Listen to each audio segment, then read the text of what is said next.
Hey, what's up, y'all? Duke CT here.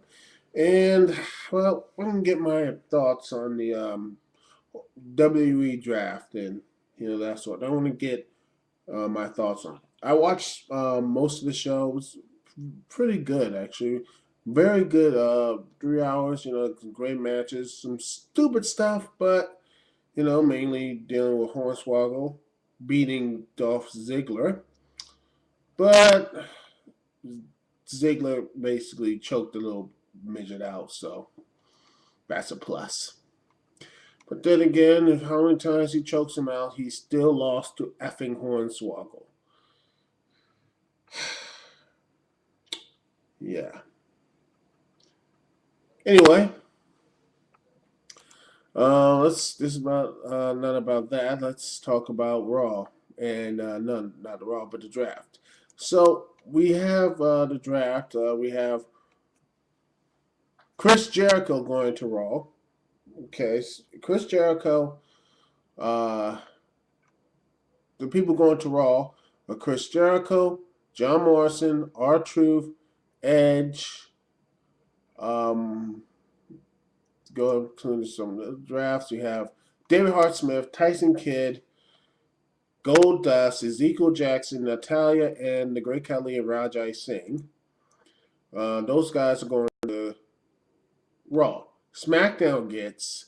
Let's hear this. Let's see what SmackDown gets. They get Hornswoggle. Hornswoggle. Okay. And Rosa Mendez, MVP, Chris Masters, Cody Rhodes, Chavo Guerrero,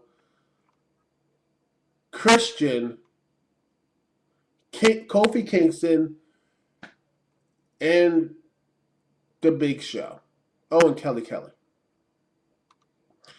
Who do you think got the best of this deal? That's a mystery.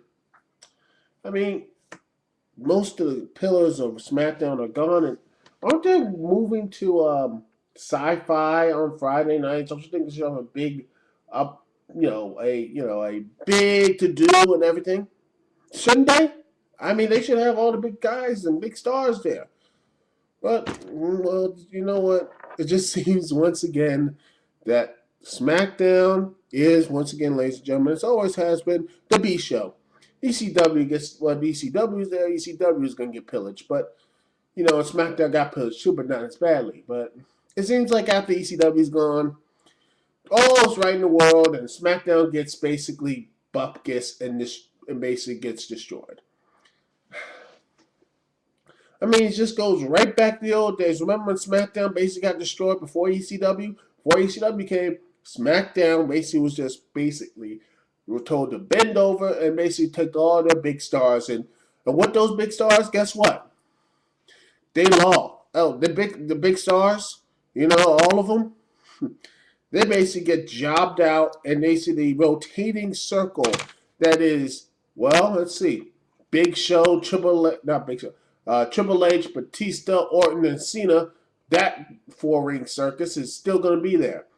And you know what? Guess what? Guess what, folks? I'm Raw, ladies and gentlemen. Guess what? Batista's now the number one contender to the WWE title again. So, new and old, folks. Who cares? I mean, now, and then you have Edge and Randy Orton. I bet they're going to have a feud now. Sheamus, I think he's just going to just float around back in the mid card, just kicking Evan Bourne's head in. Miz, after he basically lost the tag belts and lost his partner, and basically I pick him probably to lose the title to I don't know, to Morrison, or they're going to team up again. But you know what? All those guys, they're going to basically be jobber fuel. No one's going to give a F about. They're going to dwindle on the mid card for basically for the next year or two. Maybe one by some miracle they either be traded or they're basically saved when it hits for the draft next year. Because I know, and everyone else, my 364 subscribers and friends on YouTube will know I'm a wrestling fan, so I don't think any of my other, YouTube associates probably know what the hell I'm talking about. Will know that majority of Raw will basically still be shit. Will still be, and SmackDown will still have some of that shit because of Hornswoggle. Because honestly, because we loved him so much when he did those little cute little DX sketches on SmackDown, huh? Don't you love? It's going to be a whole year of that, ladies and gentlemen. So instead of like a good match of Dolph Ziggler versus say Matt Hardy, or Drew McIntyre versus say Kofi Kingston, or anything like that, no. You know what you're going to get? You're going to get Hornswoggle and Chavo Guerrero, or hell, even Dolph Ziggler doing wacky skits and wacky situations for 2 or 3 segments. Yeah. And no big stars. Oh, The Undertaker. Oh, but The Undertaker's still there. Is he really? The guy doesn't even show up when he's champion. Yeah.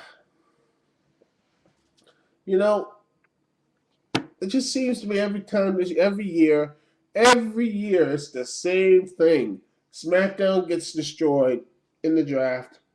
They lose their big stars. They lose them. And now what happened? Well, now they're basically like, we got to build these guys up again. And MVP and Kofi, Christian, I can't wait. Hopefully they get built up. Because I want to see greatness. I want to see, because SmackDown is probably the best wrestling show out there, if you can find and watch it. I can easily say it's better than TNA, miles ahead of Raw. And the people, um, and like most people, most people don't have HD net. So Friday Night SmackDown is the way is where it's at. But again, SmackDown gets destroyed, and it's amazing, huh? And one more, and by the way, before I go, before I go and finish my review on Extreme Rules, which will be up by at least Thursday, hopefully.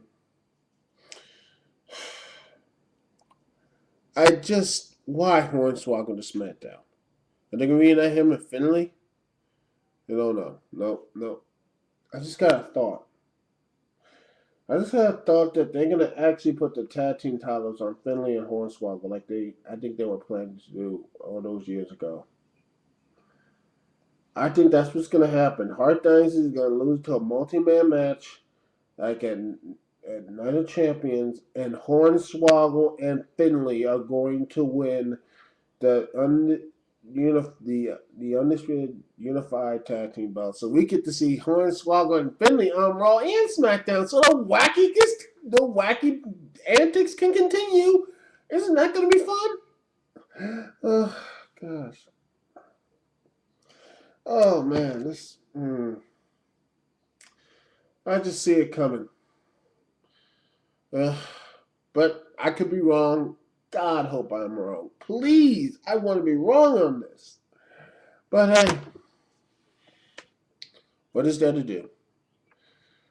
But hey, at least SmackDown got Christian and Kofi and MVP and such. So, I mean, that'll be good.